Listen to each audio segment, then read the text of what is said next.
Shalom jemaat yang dikasihi Tuhan, damai sejahtera Allah penuhi hati kita semua. Roh Kudus berbicara. Firman Tuhan hari ini diambil dari 2 Petrus 1 ayat 21, demikian firman Allah. Sebab tidak pernah nubuat dihasilkan oleh kehendak manusia, tetapi oleh dorongan Roh Kudus orang-orang berbicara atas nama Allah. Alkitab menyatakan, Roh Kudus adalah pribadi Allah yang bisa berbicara menyampaikan hal-hal tertentu.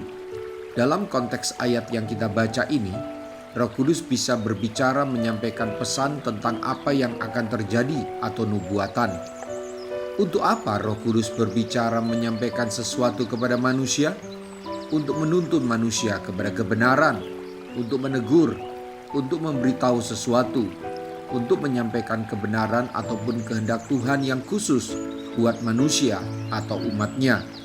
Namun ingatlah, semua yang Roh Kudus bicarakan atau sampaikan selalu sesuai dengan apa yang tertulis di dalam Alkitab. Bapak, Ibu, Saudara-saudari, masih percayakah kita pada zaman sekarang, zaman kemajuan teknologi yang luar biasa ini, bahwa Roh Kudus masih berbicara? Ya, Roh Kudus masih berbicara. Karena Roh Kudus masih berbicara sampai hari ini, maka janganlah memalingkan telinga dari suara Roh Kudus yang dasarnya adalah firman Tuhan dalam Alkitab. Jangan mengeraskan hati jika Roh Kudus berbicara memakai situasi atau orang tertentu, atau cara lain menegur untuk membimbing kita, atau menegur dosa atau rencana kita yang salah. Roh Kudus juga bisa berbicara kepada kita dengan memakai mimpi, suara langsung di telinga kita, dan penglihatan, serta cara lain dengan isi pesan yang tidak bertentangan dengan firman Tuhan. Haleluya!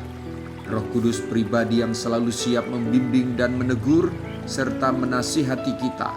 Sungguh kita memiliki penolong yang setia. Bapak, Ibu, Saudara-saudari, hari-hari ini kita ada dalam masa memperingati hari pencurahan Roh Kudus. Mari kita bergaul lebih karib dengan Roh Kudus dan mintalah Dia berbicara untuk menuntun kita. Mari kita berdoa. Tuhan Yesus, terima kasih karena saya masih bisa mendengarkan Engkau berbicara. Bantulah saya untuk memiliki pendengaran rohani yang lebih peka akan suara Roh Kudus yang membimbing saya, meluputkan saya dari mara bahaya dan pencobaan, serta membimbing saya untuk melayani sesama, bahkan memberitakan Injil. Roh Kudus, berbicaralah, sebab saya mau belajar mendengar suara-Mu. Saya mau belajar rendah hati dan lembut hati, agar saya bisa mendengar ketika Engkau berbicara membimbing saya.